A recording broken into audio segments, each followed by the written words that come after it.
ابھی تک پیغمبر صلی اللہ علیہ وسلم دنیا میں آئے نہیں، قدم رکھا بھی نہیں ہے۔ سیرت حلوی لکھتے ہیں کہ پیغمبر صلی اللہ علیہ وسلم کے آنے سے پہلے یہ حالات رونما ہو گئے، اور ایسے رونما ہو گئے کہ تاریخ نے لکھا ہے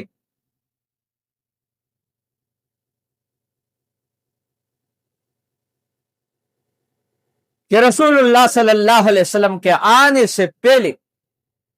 ابھی تک مبارک قدم رکھا نہیں، رحمت للعالمین صلی اللہ علیہ وسلم۔ اس لیے تو اللہ فرماتے ہیں کہ میں نے تمہارے اوپر بہت بڑا احسان کیا ہے کہ تمہاری بگڑی بنانے کے لیے میں نے ایک شان والا رسول بھیجا۔ لیکن اہل تاریخ نے لگے جب وہ مبارک سحر آئی، وہ سعادت مند سحر جب آئی اور امام الانبیاء نے میری کوٹلی میں یعنی قدم رکھا، لیکن میرے بے بسی کا یہ عالم تھا،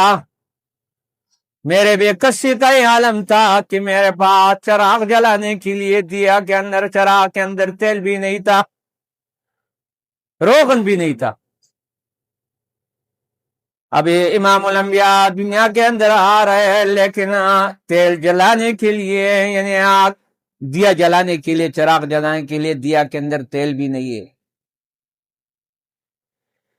بے بسی کا یہ عالم ہے، بے کسی کا یہ عالم ہے، غربت کا یہ عالم ہے۔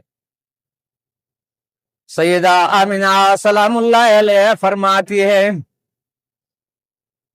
کہ میرے بے بسی کا، بے کسی کا یہ عالم تھا، غربت کا، کہ جب وہ مبارک سحر جب آئی، سعادت مند سحر جب آئی، اور صبح 4:25 پر پیغمبر صلی اللہ علیہ وسلم کا آمد ہوئی دنیا میں۔ اب رات کے وقت دیا جلانے کے لیے تیل بھی نہیں ہے، روغن بھی نہیں ہے، لیکن جب امام الانبیاء نے قدم رکھا اور ایسی روشنی آئی تو پھر مجھے روشنی کی ضرورت نہیں پڑی۔ وہ مبارک سحر جب آئی، سعادت منا سحر جب آئی، اور جب آئے ام ایمن کہتی ہے کہ پیغمبر صلی اللہ علیہ وسلم نے جب اس بچے نے قدم رکھا دنیا کے اندر، یہ عجیب تھا، نرالا تھا۔ ہر بچہ، ہر پنرمس سے بچہ جب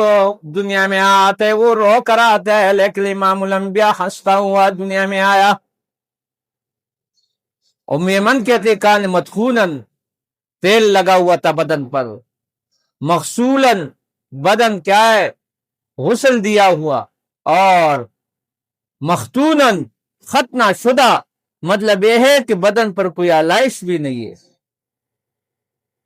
اور ایسے حالت میں آمینہ سلام اللہ علیہ فرما دے قدم رکھا اور سیدھے میں گر گئے،